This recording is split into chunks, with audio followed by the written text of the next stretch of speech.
మీద నువ్వు తప్పుడు కేసు పెట్టడానికి కూడా అసలు ఇది నమ్ముతారా జనము? కోర్టు ముందు నిలబడతాదా? అది కూడా అనవసరం.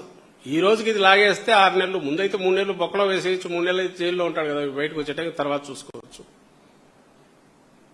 అనే యాటిట్యూడ్ వల్ల ఆ మినిమం జాగ్రత్తలు కూడా తీసుకోవట్లా.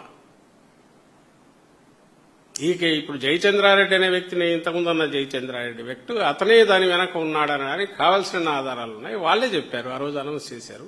అతనికి సంబంధించిన వాళ్ళ బార్లలోనే వాటిని అమ్మిస్తున్నారు, వైన్ షాప్లో పెట్టారు అన్నారు. అక్కడ డంప్ దొరికింది, ఫ్యాక్టరీ దొరికింది. ఆ ఫ్యాక్టరీలు రిపీటెడ్ గా అన్నిట్లో వస్తున్నాయి. మరి ఆ జయచంద్రారెడ్డి ఎవరు అంటే టీడీపీ క్యాండిడేటు. సరే, ఇంతవరకు దాంట్లో నిన్న వీళ్ళది రిమాండ్ రిపోర్ట్ చూశాను. రిమాండ్ రిపోర్ట్లో వీళ్ళ దాంట్లో చూస్తే కూడా పోలీసులు వేసిన రిమాండ్ రిపోర్టు నిన్న ఫైల్ చేసింది ఎక్కడ, ఈ కోర్టులో నిన్న ఎవరి ముందైతే ప్రొడ్యూస్ చేశారో దాంట్లో జోగి రమేష్ కు సంబంధించినంత వరకు ఎవడో హియర్సే వాడు చెప్పాడు అన్నాడు, ఇట్లా ఇస్తున్నానని చెప్పారు. ఇంకోటి జనార్దన్ రావు అని ఎవరు చెప్పారంటారు. ఇక్కడికి వచ్చేసరికి క్లియర్ గా it has further come on record that one Shri Jayachandra Reddy contested as MLA candidate from Tambalapalli constituency, Annamaya district, in the general election 24 on behalf of the TDP. During the said period, accused A1, ante Janardhan Rao anatanu, visited Tambalapalli and participated in election-related activities. Subsequently, in or around February or April 25, owing to their acquaintance, Jayachandra Reddy is stated to have facilitated entrustment of 2 wine shops at Molakala Cheruvu, Annamaya district, to associates of accused A1 ante Janardhan Rao.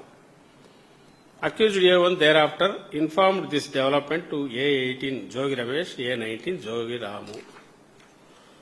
So, ఈయన పోయి acquaintance అంట. ఇది ఇప్పటికే 20 సార్లు వచ్చింది. చంద్రబాబుతో B Pharm తీసుకుంటున్నా జయచంద్రారెడ్డి అనే వ్యక్తి చంద్రబాబు పక్కన ఉన్నాడు, బీఫామ్ తీసుకుంటున్నాడు. టీడీపీ బీఫామ్ ఇస్తున్నది 40 ఏళ్ల ఈ చరిత్ర ఉన్న రాజకీయ దేశంలోనే అత్యంత సీనియర్ నాయకుల్లో ఒకడు, తెలుగుదేశం పార్టీ అధినేత అండ్ ముఖ్యమంత్రిగా కూడా 15 ఏళ్లు అనుభవం సంపాదించుకున్న వ్యక్తి. బీఫామ్ అనేది దాదాపు అత్యంత ప్రెస్టీజియస్. బీఫామ్ ఇవ్వడం అంటే ఎలక్షన్లో వారికి దట్ సంథింగ్, ఫ్యామిలీ మెంబర్స్ ఉంటారు, లేకపోతే అత్యంత సన్నిహితులు ఉంటారు. ఇక్కడ ఎవరున్నారా? వీడు జనార్దన్ రావు ఉన్నాడు. ఇతను అక్వైంటెన్సా లేక ఆత్మనా? ఇది చూసిన జోగి రమేష్ తో పెళ్లిలోనూ పబ్లిక్ ఫంక్షన్ లో ఈ జనార్దన్ రావు అనేవాడు, జనార్దన్ రావు దిగినాడు ఫోటో, అంతకుముందు ఎవడో దిగినాడు, ఆడనే ఉంది. అప్పుడు జనార్దన్ రావు జనంలో ఉంటాడు, ఆ ఫోటోలు వచ్చాయి. అదేమో తెచ్చి ప్రూఫ్ అంట. పబ్లిక్ ఫంక్షన్ లో వేరే వాళ్ళ ఫంక్షన్ లో సంబంధించి లేదా ఆ జనార్దన్ రావు, ఎందుకంటే ఆ ఏరియాలో ఉన్నప్పుడు పోయి ఎప్పుడుదో పాతది 6 ఏళ్ళు 10 ఏళ్ల క్రితంది, అక్కడికి పోతేనేమో అతను వచ్చి ఫోటో కోసం లీడర్ కాబట్టి పక్కన కూర్చుంటే అదేమో ప్రూఫ్ అంట. ఇక్కడేమో బీఫామ్ అనేది పూర్తి చాలా సీరియస్, ప్రెస్టీజియస్, లేదా అతనికి తన ఫ్యూచర్కి సంబంధించింది జయచంద్రారెడ్డికి.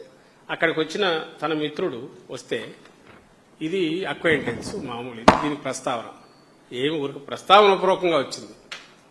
మరి కోర్టు కూడా దాన్ని ఎందుకు అబ్జర్వ్ చేయలేదు తెలియదు. మరి 2, ఈ జయచంద్రారెడ్డికి సంబంధించినంత వరకు జనార్దన్ రావు ఇద్దరు ఆఫ్రికా రూట్స్ ఉన్నాయనేది వాళ్ళ దాంట్లో ఉంది. వీళ్ళ స్టోరీస్ ఈ ఎల్లో మీడియా కథనాల్లో వచ్చింది, వీళ్ళ ఇన్వెస్టిగేషన్లో కూడా వచ్చింది. జనార్దన్ రావు అనేవాడు ఆఫ్రికాలో బిజినెస్ ఉన్నాడు, జయచంద్రారెడ్డి అనేవాడు ప్రిన్సిపల్ బిజినెస్ మ్యాన్ అక్కడ. పోనీ అది ఎక్కడుంది? ఎవరు శోధించాల్సిన అవసరం లేకుండా ఆయన ఎలక్షన్ అఫిడవిట్లో ఆయన దాంట్లోనే పెట్టుకున్నాడు.